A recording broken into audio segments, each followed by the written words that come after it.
4 देखो, कह रहा है बिंदुओं 2, -3 और 5, 6 को मिलाने वाली रेखा को x अक्ष किस अनुपात में बांटता है।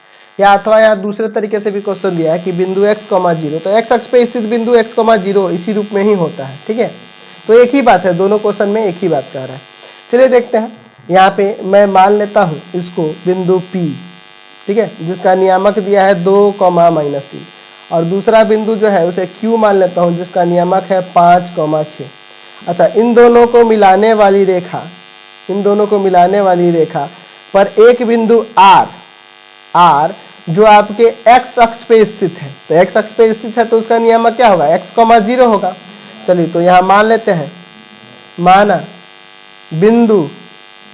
बिंदुओं, दो बिंदु है ना, P 2, -3 और Q 5, 6 को मिलाने वाली रेखा को बिंदु R x, 0 जिसका नियामक है के अनुपात 1 के अनुपात में बांटता है।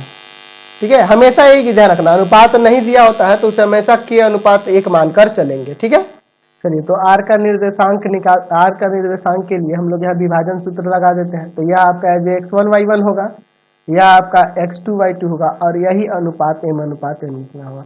तो यहाँ से हो जाएगा x, 0 बराबर में, एक्चुअल में यह आपका क्या है, यही आपका ना जो वह बिंदु है वो निकालना है, तो यह इसके बराबर में क्या हो जाएगा, तो m के जगह पे यहाँ पे k लेंगे इनटू में x2 के जगह पे यहाँ पे 5 प्लस n के जगह पे 1 और x1 के जगह पे 2 बटा में m प्लस n यानी कि k प्लस 1, फिर कॉमा देंगे, m के जगह पे k, y2 के जगह पे 6, n के जगह पे 1 और y1 के जगह -3 और बटा में आपका k प्लस 1।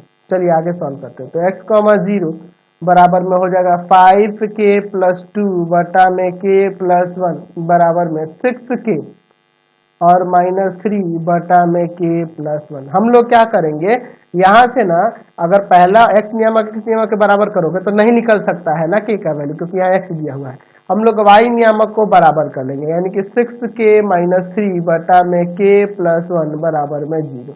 यह जाके उधर गुना करेगा 0 हो जाएगा, 6k - 3 बराबर 0, 6k बराबर में 3 यानी k बराबर 3/6, 3/6 काट देंगे 1/2 आ जाएगा, यानी कि 1:2 हमारा जो होगा अभिष्ट अनुपात हो जाएगा। समझ गए, अगर अनुपात माइनस में आता है तो बाह्य विभाजन होता है, ये ध्यान रखना। ठीक है, क्वेश्चन से आपको नहीं ना पता चलेगा कि अंतः विभाजन है कि बाह्य विभाजन, तो अगर माइनस में आ गया अनुपात तो वह बाह्य विभाजन की बात कर रहा होता है और प्लस में आता है तो अंतः विभाजन। तो यहाँ अंतः विभाजन हो रहा है और कैसा विभाजन हो रहा है, तो 1:2 में। Question number